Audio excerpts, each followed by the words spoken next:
That'll do. Nothing.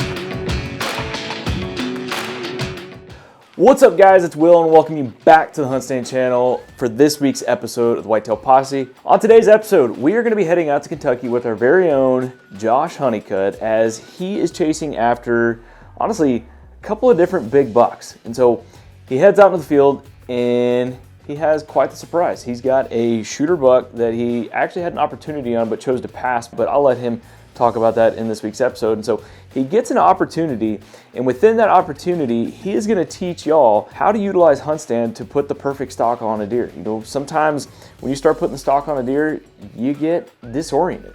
You know, things change up, things happen, deer move, wind blows, and sometimes the stock just doesn't happen for you. So Josh has some pointers on how to use HuntStand to be more successful in doing that. But before we get in today's episode, we've got quite the giveaway that we're going to be bringing to y'all that you don't want to miss out on. We are giving away the hunt of a lifetime with Prairie Rock Outfitters out of Nebraska on our Buck Bash giveaway. Now, I'm not going to get into the rules because our man Josh is going to be giving those details to you. From now until the end of the year, every single HuntStand Pro Whitetail member is going to be automatically entered to win some killer prizes, including a Springfield Armory bolt action with a loopholed optic combo, and the kicker, which is the grand prize, a world-class deer hunt with Prairie Rock Outfitters. If you're already a HuntStand Pro Whitetail member, you're automatically entered to win. So if you're not, be sure to upgrade to Pro Whitetail today. All right, y'all, there you go. You know how to enter. You can head down to the link down in the description, or you can head to this link right up here. So that way, if you're not upgraded to Pro Whitetail, you can do so that way you don't miss out on this hunt of a lifetime. I'm gonna quit talking, and we're gonna get to the deer hunting action with our man Josh Honeycutt in Kentucky.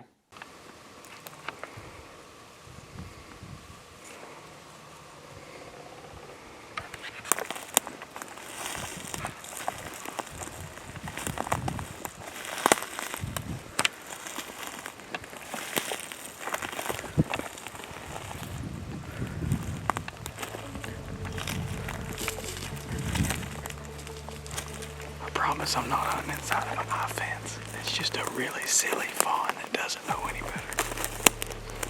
We try to keep the pressure down on this property. They don't have a lot of encounters with humans here.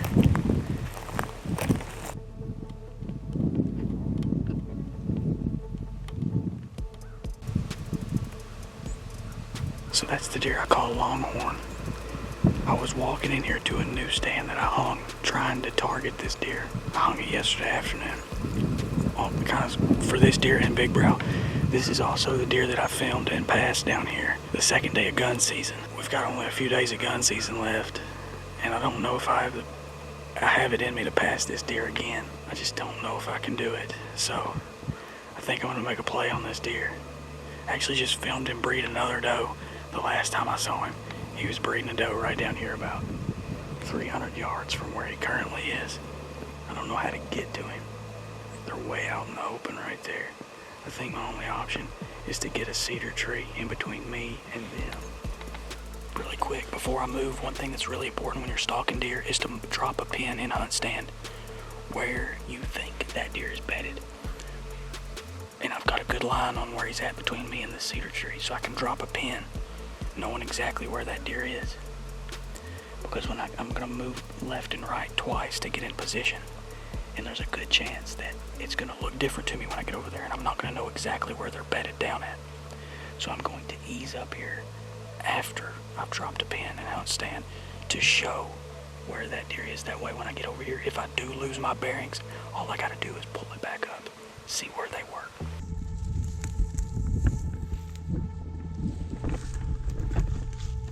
Right now, these deer are bedded right up there, and I'm trying to get to this cedar right here. But my next order of business is finding a way to get through this fence without going over it and making noise going under it. I think I've got one little spot to get through right there. Alright, I'm through the fence. That's the last fence I have to cross. So now I need to make it another 30 yards, maybe 40, and get set up on this side of the next fence. This is CRP, but it was an old cattle farm, and so there's fences everywhere. But these mature bucks, they know how to get away from the herd, and they push these estrus does out of the timber down into these CRP fields to get them away from all the other deer. That's why that buck is right there right now. He brings all of his does. This is the second doe I've watched him breed down in this hole in this CRP. He's right there again.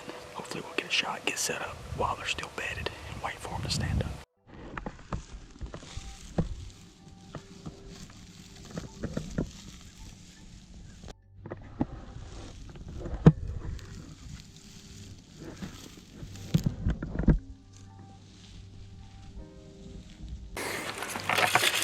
So you can see I'm at the cedar, but a different one.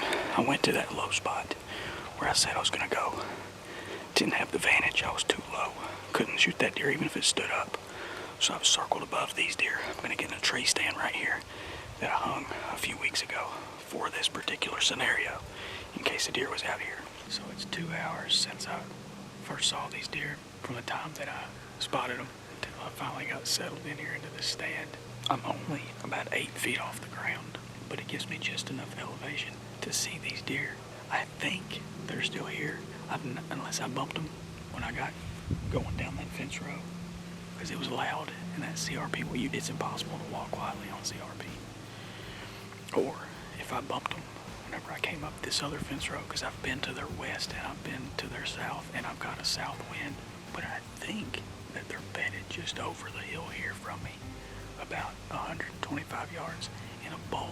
I think that's what I'm hoping. I think they're just over that rise from me, which should have shielded them from both fence rows, both directions I've been in. But it's been all about trying to get the vantage point.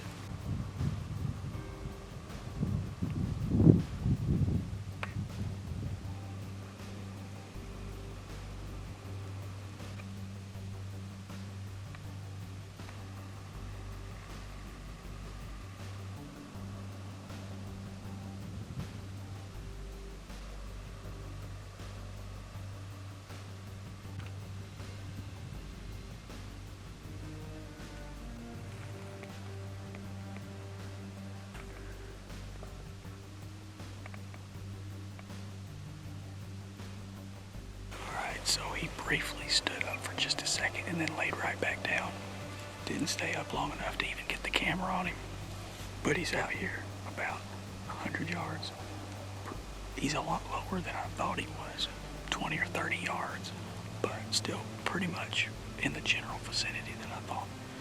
But he is still with that doe bedded down, and I'm just gonna get the camera trained on him and hope he stands up. If he doesn't stand up on his own, close to dark, then I'll try to get him up on my own. But I'm gonna try my best and hope that he stands on his own. That way it's more relaxed, it's not forced. There's not as much risk of that deer jumping up and running off, but we'll see what happens.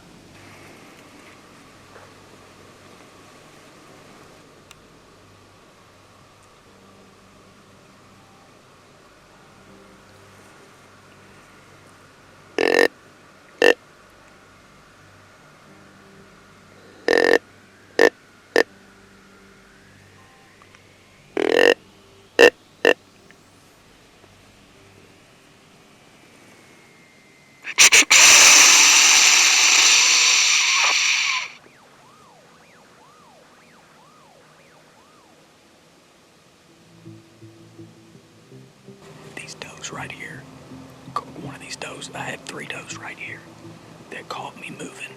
Looking at this deer, they snuck up on me right here, and I'm really low to the ground, so if there's the slightest movement, they were gonna see it. But they just blew, and the does just stood up. He's probably fixing to stand up behind her. She's starting to walk off.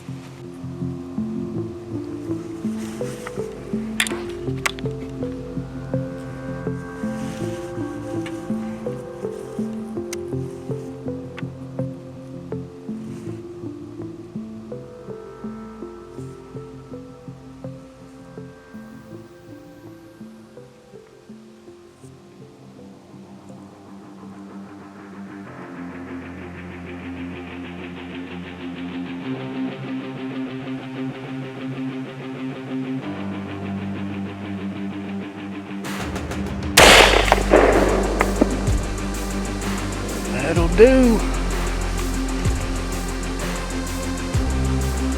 Dropped him.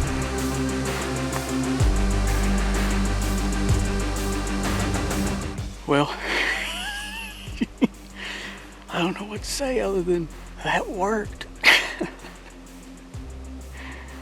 Oh man, I have so much respect for these animals. It has been a tough season.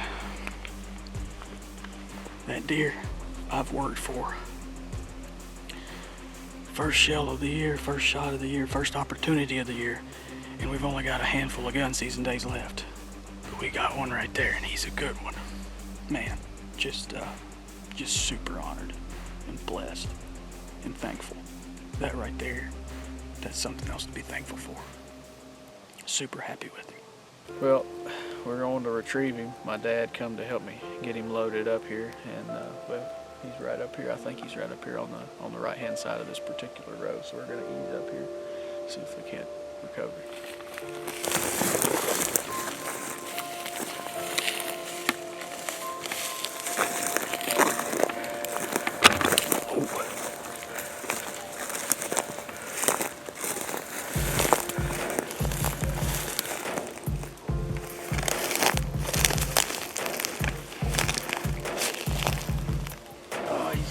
Heavy mass on him.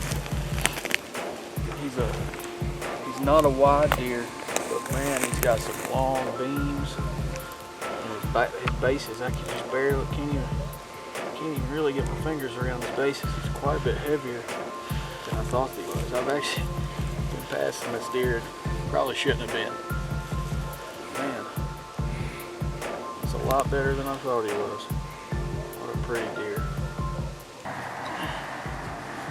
Well, here he is. He's a heck of a deer. This is a deer that I was kind of calling Longhorn just because he got all these really long beams. Not a lot of tine length, but he's got these real long main beams. He's actually got quite a bit more mass than I thought he had, but he's a heck of a deer. As you saw, I was able to sneak down through the valley and keep the terrain in my favor, but it worked out in this instance where these deer were already bedded there, and I was able to sneak and crawl up that fence row and slide under the fence and get up in that tree without them even knowing I was there. But it was a really cool spot because it's nestled right there in the top of that cedar, and it worked out just perfect. And eventually, after a doe that got underneath me and picked me off, Blue, the doe that he was with stood up, and of course he stood up too, and that's all she wrote. But he's a cool deer. He's just a really neat deer, heavy mass, long beams, really cool long threes, but couldn't be happier. And of course, there's going to be a lot of really good meals to come for the next year thanks to this deer right here. So I wanted to take just a moment to share with you guys a couple of tips and tactics that I think HuntStand was really helpful for me in the chase for Longhorn. Obviously, I saw this deer, I think it was November 14th. That would have been, I think, the third day of gun season, and he was right in the middle of the farm when I saw him. As I said before, CRP is really good during the rut. These whitetails, especially if they have big chunks of timber that are next to the CRP, oftentimes these mature bucks will push these does out of the timber down into these low spots or hidden spots in the CRP to get those does away from other bucks. And that's what I see year in and year out on this particular property. But there's one thing, a couple of things that really stood out to me as far as this hunt went and how HuntStand played a role. You know, the big thing was whenever I was stalking this deer, because in that CRP it can kind of just look, everything can kind of look the same, especially when you're here and then you move here and it's a different vantage point. When you have a couple of deer bedded down and you're putting a stalk on these deer, or even if they're standing up, you want to mark their last known location. Do that in HuntStand. Use some land markers that you can see both in the app, on the map, and in person in your line of view. So for me, I was at a barn whenever I saw these deer. And then there was a cedar tree directly behind. It was a lone cedar tree, but directly behind them. So I was able to get the right line of sight and use those two endpoints as markers. And I knew that the deer was right between them. But basically it was dead on as far as, left and right went. I knew exactly where those deer were gonna be as far as where to drop that marker. HuntStand pretty much helped me put the pin on the money right there, as far as knowing where that deer was at. and then because I had to change directions, and honestly, if I had not dropped that pin, I would have thought that they were a lot further up the hill than they ended up being.